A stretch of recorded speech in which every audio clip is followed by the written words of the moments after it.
Beyond false positives, mammography may miss up to 25% of breast cancer in young women. What about the risk of radiation?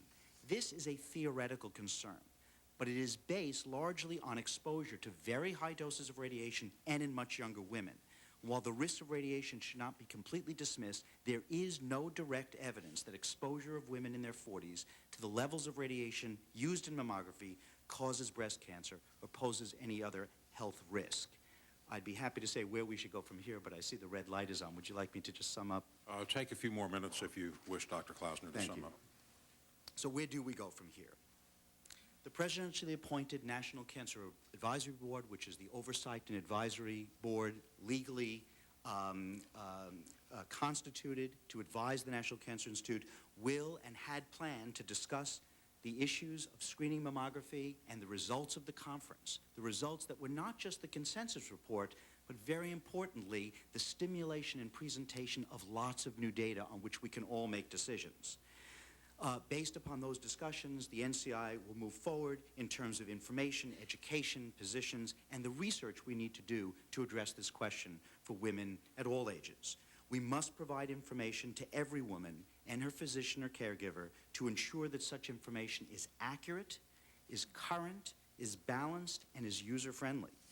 NCI long has had and will continue to have a vigorous program in mammography research, including new approaches such as digital mammography and image analysis, in non-ionizing approaches to cancer imaging, such as ultrasound, MRI, optical scanning, microwaves, and others, and Dr. Blumenthal will discuss this. The NCI will continue its longstanding commitment to support research in new modalities of imaging, as well as the important area of molecular detection. And we must strive to enhance the value and reduce the limitations of current mammography. The NCI, the CDC, and the Department of Defense are supporting the Breast Cancer Surveillance Consortium, a national mammographic screening and outcome database which by the year 2000 will include over 1.8 million screened women, over 3.4 mammograms, 34,000 cancers, which will provide valuable data to improve the practice, the interpretation, the delivery, and the follow-up for mammography, as well as an invaluable research database. Mammography is not a cure for breast cancer. Better screening methods will not ever replace the need to find real preventions and curative therapies. Mammography has an important place in our current approach to breast cancer, but we do tend to overestimate its benefits. We must remember that 70% of breast cancer deaths in women over 50 will still occur, even with regular mammography. We must not lose sight of that we have to be relentless in our search for a cure. Women deserve to be active and educated participants in their own healthcare decisions, and we cannot produce certainty where it doesn't yet exist. Physicians and scientists must be active partners with consumers to use both the best evidence as well as the best judgment to help each woman reach a decision that's right for her. Based on current evidence, we must inform women that there are pros to screening mammography as well as limitations for initiating screening mammography in their 40s. We must be wholeheartedly committed to helping each woman weigh these pros and cons, as you said, as a critical part of her health care.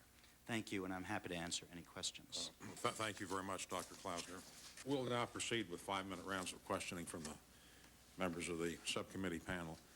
Dr. Klausner, in your statement, you say, quote, "It is my opinion that the draft report of the panel overly minimizes the benefits and overly emphasizes the risks for this population," close quote. Aren't you pretty flatly saying they're wrong? I'm saying that the balance with which, the balance of the data and the evidence that they presented, the tone of the report, in my opinion, was not reflective of the balance of evidence we now have, largely because I thought it minimized the evidence that there is benefit, and it overemphasized certain risks, such as radiation risk, which, as I said, is, I think, a quite theoretical one. Isn't that an elongated way of saying, again, that they're wrong? No, I do think that there's a difference between sort of evidence and the verdict you reach, and we look at multiple pieces of evidence and we weigh them in order to then reach a conclusion, and I felt that the conclusion was very defensible. that women need to be informed to make a decision. But in order to be informed to make an informed and educated decision, we have to be very clear and not about whether there are pros, and I believe there are, and what are the limitations. And there are limitations, or else we can't expect women, with the support of their physicians, with the support of us, to be able to make that sort of informed decision. Dr. Klausner, either I hear you saying for a third time that they're wrong, or I hear you saying something candidly which is unintelligible.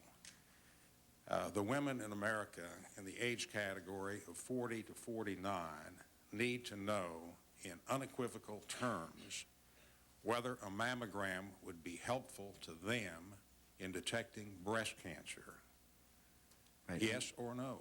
And as I said, I hope I've been trying to be very clear, and that is that the evidence is, as far as I can read, the evidence is that there is a statistically significant benefit in terms of reduction of mortality over long periods of time from initiating screening at some time in your 40s.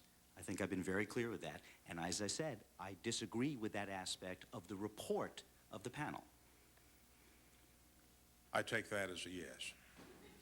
Dr. Issued by the consensus panel is denominated draft. Yes.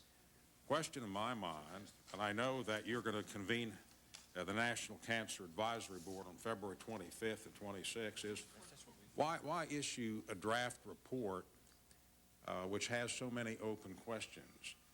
I think it may be worth just a minute because a lot of people will focus on this dialogue as to the import of what doctors say as they reach their patients' ears or they reach the ears of people who are concerned about the particular problem. And I referred in a very personal way to my own experience. Somebody looking at my MRI and a snap of the finger saying, "Weeks to live," an erroneous reading of the MRI, thankfully. And as Senator Harkin points out, the message has gone out to a lot of women. Don't do it. Dr. Blumenthal testifies about a variety of factors of fear, concern of radiation. If there's any reason not to go to the doctor, let's not go. Let's not get the test. Concern as to what the test may show. This has received enormous publicity, and I don't know that you can ever put the genie back in the bottle. And my question to you is, why release a draft report which is not final and is not the ultimate word? That's a very good question. Let me correct something. This is not an NCI report, nor an NCI panel, nor an NCI advisory body. Well, didn't you appoint them? No.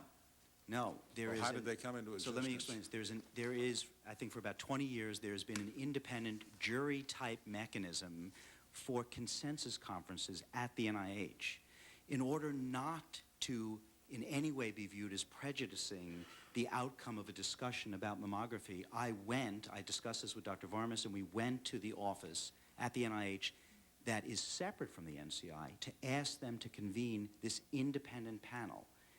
And it's the panel's report, and that panel report will be useful to us as we then proceed. So this is not NCI, not the National Cancer Institute, it's the National Institute of Health. No, it is, the report actually is the report of this independent panel. It is convened by the Office of Medical Applications Research within the Office of Director of the NIH, and I was not involved with choosing the panel. I met the panel for the first time at the beginning of the meeting. And well, the document says, in addition to draft, National Institute of Health Consensus Development Statement. Should I be asking Dr. Varmus this very good question? I think, let me say, and we have been discussing the very good question about whether the process by which a draft report is released so quickly after a very complex and conference. Well, who's responsible for releasing the draft report, which has all the indications of being a premature release? This particular process is the current process of the NIH consensus process in the Office of Medical Applications Research, and based upon this experience, we are in fact discussing, and I have been discussing with the head of that office, with the person responsible for that, as well as Dr. Varmus. Who's responsible for releasing the draft report? It is, the process is set up by this Office of Medical Applications Research, and it is the report Is there a of the... person there? Yes, Dr. Harlan?